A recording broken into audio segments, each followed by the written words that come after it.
All right, YouTube. So Trump, he's been saying that if the Republicans remain in power, they're going to be tougher on crime than the Democrats are. And CNN basically took these words and they said, well, he's essentially encouraging violence. He's saying that if the Republicans don't remain in power, there is going to be violence, like there's going to be a hell to pay, I guess.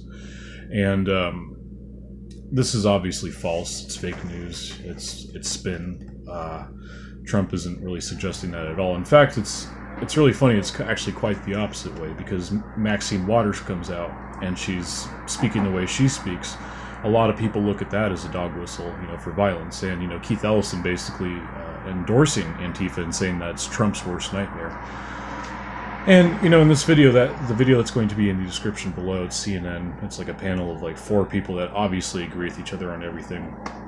And they're saying how well, Trump's trying to use Antifa and MS-13 as wedge issues, and it's just really funny because these are groups that are actually causing violence in our country, and they're, I guess, downplaying their presence here in the United States. So Trump is basically a genius. He says, these things, and he gets a response that he wants from the media.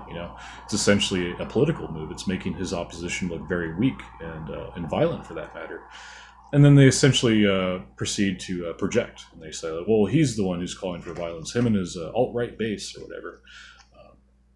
The alt-right, basically, in my opinion, it makes up a very small portion of Trump's base. And I think that there's actually a lot of alt-righters that have lost faith in Trump. So, I don't know. All right, that was a pretty good take. I'm going to end it on that.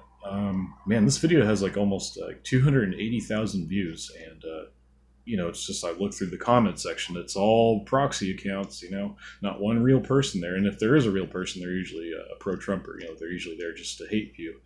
And I'm only covering this because it was in trending news. So there you go. All right, guys, God bless. More news to come.